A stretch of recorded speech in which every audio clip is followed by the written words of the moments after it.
Hi there, my name is Rachel, and if you're watching this video the day it comes out, happy full moon!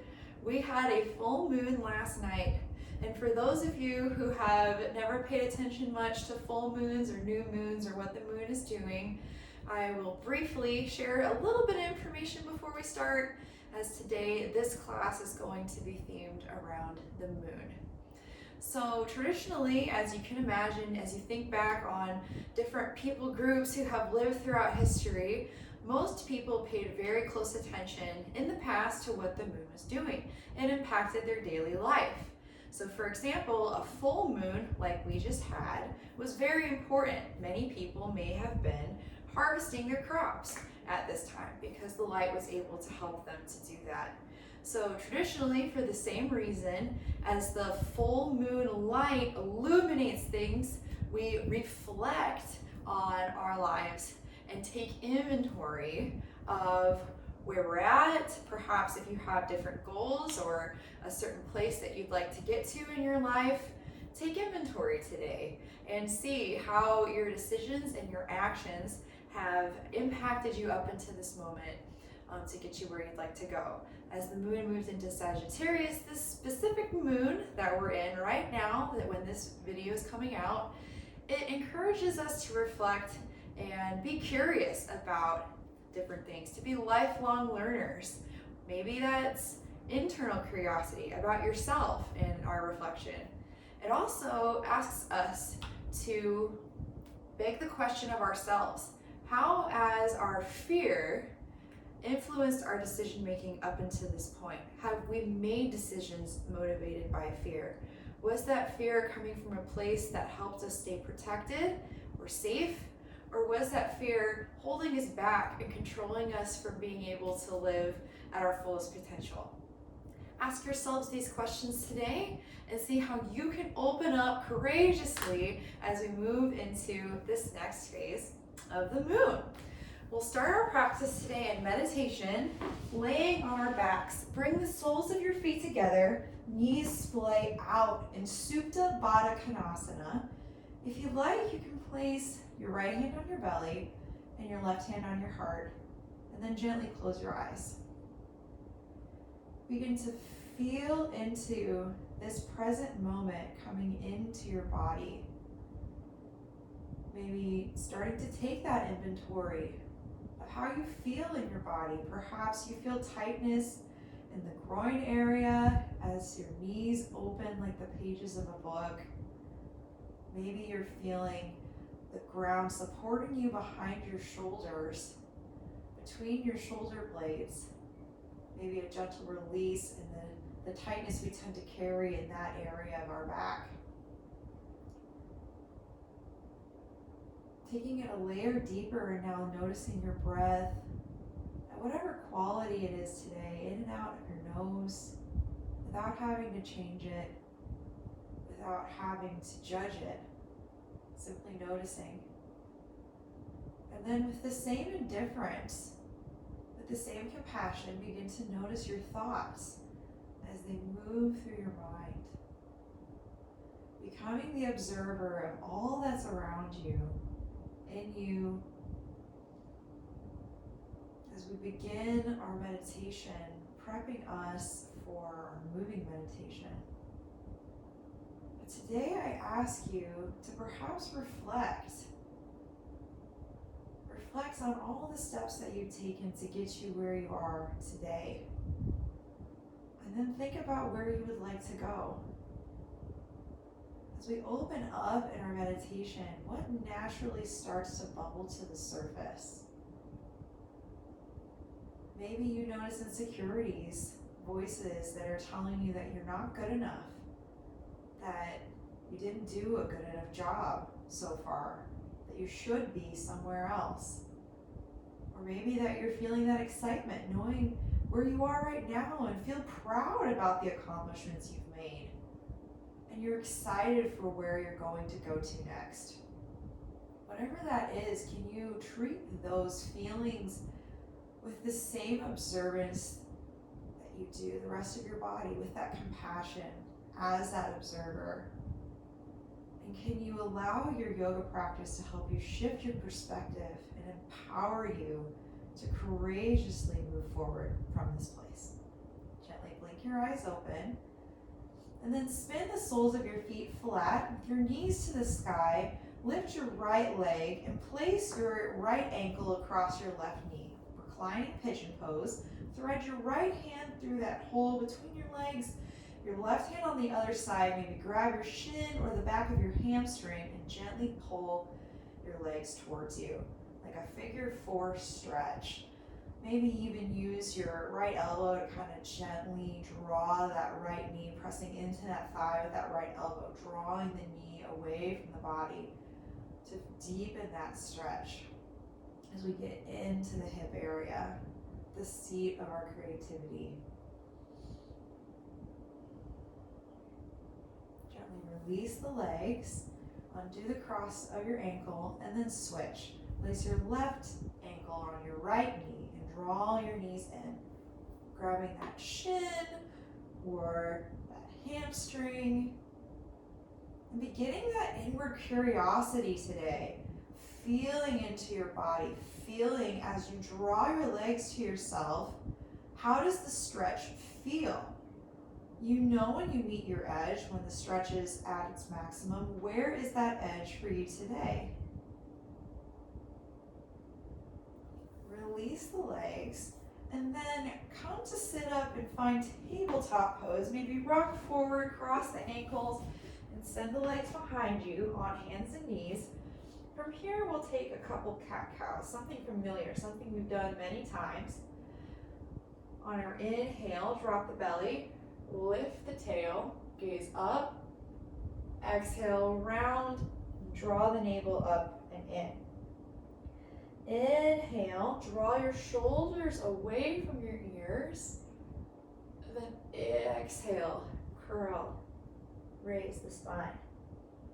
At the rhythm of your own breath, begin to take cat-cow on your own. This is something you know, and simply focus on how it feels. Perhaps when you come into cow pose, feeling that length through the shoulder blades as the shoulders draw down, and then feeling that expansion through the back as the shoulder blades draw away from each other, the scapula separate. And maybe don't even limit yourself here. Maybe begin to allow your torso to kind of churn like a cement truck as it rolls and churns that cement. Maybe if you were going one direction in your circle, go the other. See how that feels? Notice the kinks and empowering your inner teacher. That as you feel into your body, it informs you, it teaches you what it needs. Maybe taking some even bigger circles with the whole body as we push back into child's pose, bending the knees, and then coming back forward into tabletop, making a huge circle. And then of course, if you're going one direction, switching the direction, seeing how that is like. Working out the kinks and listening to yourself. On your next inhale, come back to the tabletop. Now step back into plank. Feel your strength. Press through your hands, especially the knuckles, the area behind the pointer finger and the mound behind the thumb, that L shape, sealing your hand to the floor, pressing the ground away, feeling the strength in your arms and your core to support you in this powerful posture. And on your inhale, set it and say goodbye. And then exhale, send your hips up and back into downward facing dog. Nicely done. Inhale, lift your right foot up and back behind you, three-legged dog. And then exhale, draw your knee to your chest, shift forward into plank, step up between your hands, and then lower your left knee to the floor. Untuck your toes, and here we are in a runner's lunge. You might already be feeling a bit of a stretch in the top of your left hip. That's where we're going in this posture here. And if you like, you can even bend your right knee a little even further, without stacking it over the ankle. That's okay here. We're supported enough by our other body parts that there's no fear of injury by doing that in this posture. Maybe we hold some stillness here. Maybe you even walk that left knee back a little more to feel more of a stretch in the top of that hip. And then perhaps begin that inquiry again, taking some intuitive movement here, moving the hips around. Maybe you're noticing you can only do some small circles with your hips. Maybe they're large. Whatever that is, that's okay, but now you're starting to feel into this part of your body and listening to it. Find the stillness again, and then on your exhale, begin to straighten your right knee, draw back, and maybe lift your toes to the sky. We find half splits. And then inhale, come back forward into our lunge. Let's go back and forth. Inhale, draw it back, flex your foot, half splits. Exhale, come into our lunge. Inhale, draw it back, half splits. Exhale, lunge. Inhale, draw it back. Let's just take a few moments here in our half splits. Perhaps you'd like to walk that left knee back a little bit to find more of a stretch in the half splits. Perhaps you leave it right where you're at.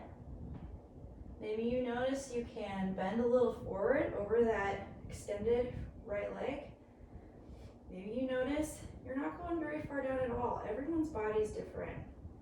Again, finding your edge and being okay with where your edge is at, because it is okay. On your next inhale, maybe walk your left knee back in if you have to. Bend into your lunge, plant your hands, come to the balls of your back left toes, and then step back into plank. And then send your hips back to downward facing dog. Inhale, lift your left leg up and back behind you.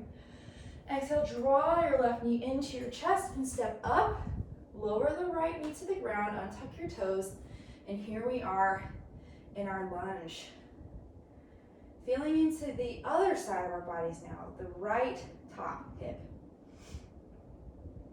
Maybe holding the lunge in some stillness here. You can place your hands flat or tent your fingers to give yourself some more space. You can even grab a block or two and place them underneath your hands to bring the floor up for you. Adapting your practice to your body, because yoga is personal. And then taking that personality into your circles. Begin to move your hips around. Going one direction, going the other direction. Maybe gentle rocks back and forth. Maybe you know your body needs that stillness and you skip the movement altogether. Becoming that teacher for yourself, especially in your home practice, is vital, on your mat and off your mat. And then finding the stillness again in our lunge. On your inhale, draw it back into your half splits, flexing your foot, coming to the heel of your left foot. Coming forward, back into our lunge. We'll flow this to the rhythm of our breath. Inhale, draw back, half split. Exhale, come forward into your lunge. Inhale, flex the foot, half split. Exhale, our lunge. Inhale, when you come back to your half split this time, let's hold it. Maybe walk your right knee back a little more if you need more of a stretch. Maybe not. And then fold over that left leg to your own degree. Feeling into this hamstring stretch. Finding that edge.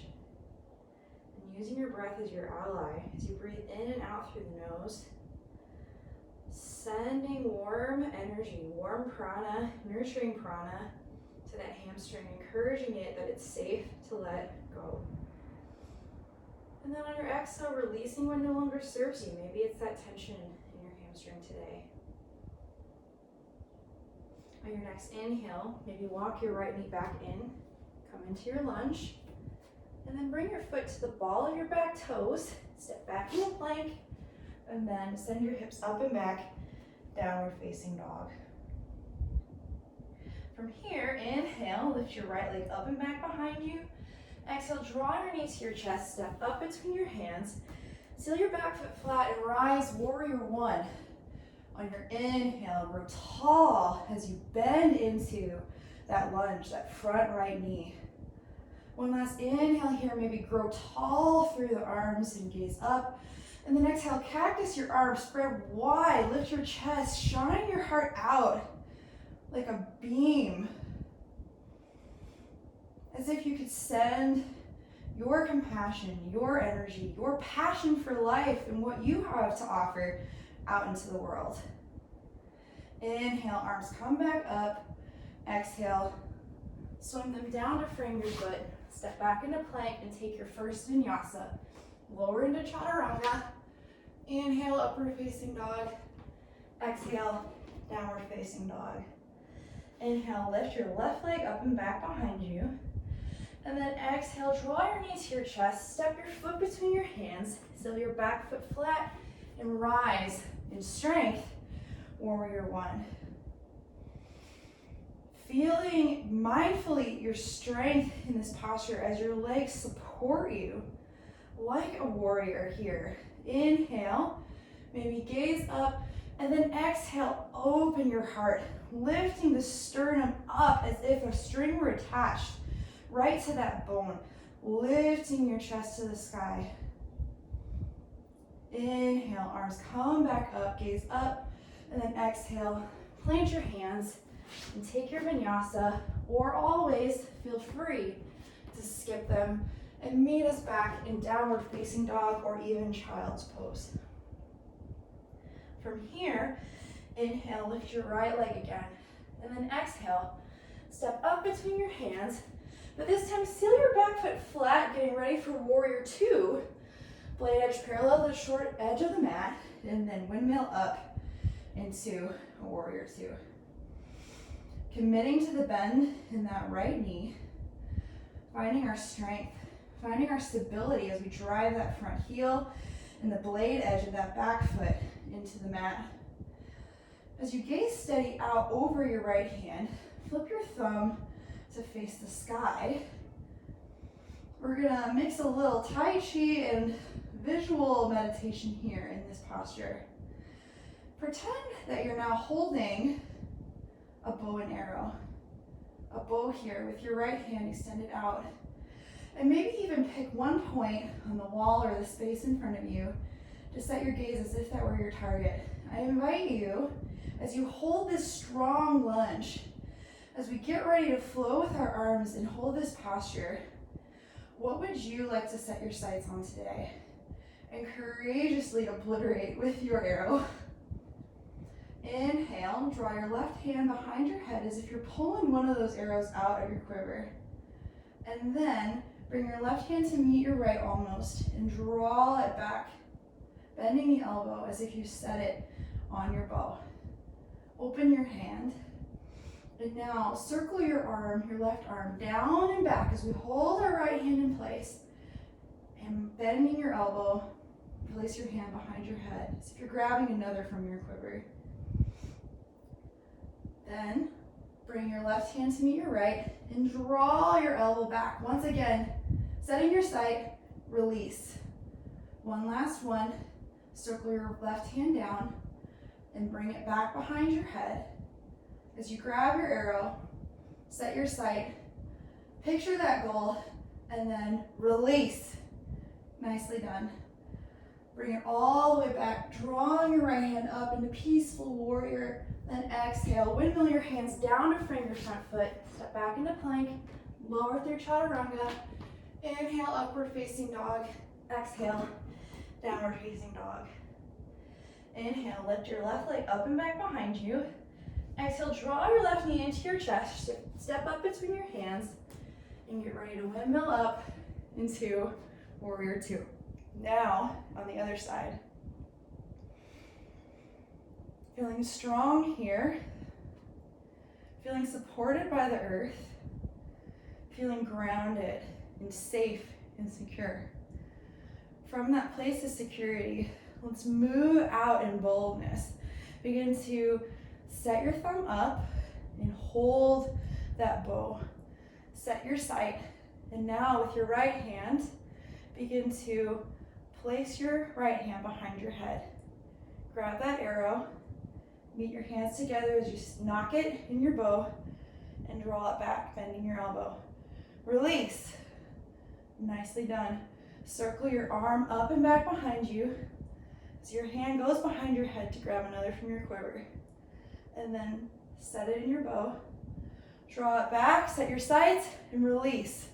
Keep in mind what it is that you're aiming for. Bring your hand up and down. Grab another one. You've got this. One last one. Set it in your bow. Draw it back. Cock it. Release. Nicely done. Draw everything back. Peaceful warrior. Then windmill your hands down. Plant the palms. Step back. Take your vinyasa or skip it. Either way, we meet back in downward facing dog. From here, come to the balls of the feet, bend your knees, send your hips back, and then on the bottom of your exhale, step or hop up your feet between your hands, forward fold. Inhale, halfway lift. Exhale, fold down and in. And then inhale, maybe slowly ragdoll your way up, one vertebra at a time, feeling into the body. Roll your shoulders back, or tall through the crown of the head. Inhale, arms lift up, touch the palms together, and then exhale, draw your hands down to heart center. Nicely done. Begin to shift your weight into your left foot and draw your right knee into your chest. Setting your gaze, finding your balance here. Place your right ankle on your left knee, much like we did on our backs at the very beginning. We're finding a standing pigeon pose. As you sit your hips back as if you're coming into chair, instead you're balancing, and at the same time, opening your hip. You could stay here, hands at your chest in prayer. You could lift your hands up to the sky, like we do in chair. Or if you want to completely fold down over this standing leg, this ankle on our knee, you absolutely can. Now I invite you perhaps to try something you've never tried before. Plant your hands on the mat. Find your courage. Wrap that foot around the upper tricep of your left tricep. And then begin as you rest your right knee on your upper tricep of your right upper tricep. Begin to tip your weight forward, maybe catching some air time with that left foot rising off the floor. Remembering your bravery, remembering your connection to the ground, remembering your strength. Nicely done. Inhale, slowly with balance, come back up. Inhale, draw your right knee into your chest, and then exhale, set your foot back down. Very good, very nicely done. Now we'll try on the other side, sending your weight into your right foot. Draw your left knee into your chest. And then set your left ankle on your right knee. And sit back into your standing pigeon pose. And then, once again, being your own best teacher, but discerning where your motivation is coming from. Is it from fear, perhaps, of trying something new? Or is it you're feeling some excitement to try something new? Understanding when that excitement may feel just like fear. And knowing that you have what it takes to do whatever it is that you choose. And knowing which is the best choice for you. If you're following me into trying the flying pigeon, placing our hands on the ground, wrapping our left toes, maybe catch some air time. Tilting the weight forward, setting your sight for balance, and playing a little bit. Allowing your curiosity to be fun. Come back up, using your core to help you balance. Draw your left knee into your chest, and then exhale, set your foot down. Great job. Inhale, arms sweep up, overhead, gaze up. Exhale, hinge at your hips, come down. Inhale, halfway lift. Exhale, plant your hands, step your feet back into plank pose. Lower through your chaturanga. Inhale, upward facing dog. Exhale, downward facing dog. From here, let your knees bend and touch the mat. Coming back into hands and knees for just a second. Cross your ankles behind you and then come to sit on the mat. Place the soles of your feet together, and as your knees come open, allow your feet to open like the pages of a book. Maybe use those elbows to sort of help those knees to open a little more. On your inhale, grow tall through your spine, crown of the head, and then exhale, begin to hinge at your hips over your feet. And breathe. Just as we use and link our breath in our flows to give us strength, to bring oxygen to our muscles as we engage in cardio activities and yoga, we use our breath to help our body relax and open in these stretches. And in this stillness after the movement we just engaged with, noticing those thoughts again, observing them, what is bubbling up for you? As we've meditated intentionally on where we are, taking that inventory and where we'd like to go, what has come up for you at this point? If you're noticing some unpleasant feelings, allow them to wash through you. With each exhale, let go of what no longer serves you. If you notice that you have some fear that's clinging to you that no longer serves you, let it go as well. Know that you have what you need. You have the answer already, and you can move into the place you'd like to go with all the courage that you deserve. Your next inhale, begin to slowly come back up, and then send your legs out long. Maybe scoot to the middle of your mat, and then vertebra by vertebra, begin to slowly roll down to lay flat. Sending your arms out wide, palms facing up, feet splay open. We find Shavasana. And I invite you to allow the nutrients of your practice to seep in, the nutrients of your reflection, your self-assessment, to seep in. And perhaps even today is a good day for some journaling and some seated meditation as well. And if you have the time to spend more time in Shavasana, I invite you to linger here. But if not, join me in a cross-legged seat with your hands at your heart in prayer. I hope that you move into this next season motivated by courage and compassion, knowing that from all that you've learned about yourself and about your world, you can help yourself and help others to continue to move in the right direction. Namaste. Thank you so much for practicing with me. Can't wait to see you next time. Bye-bye.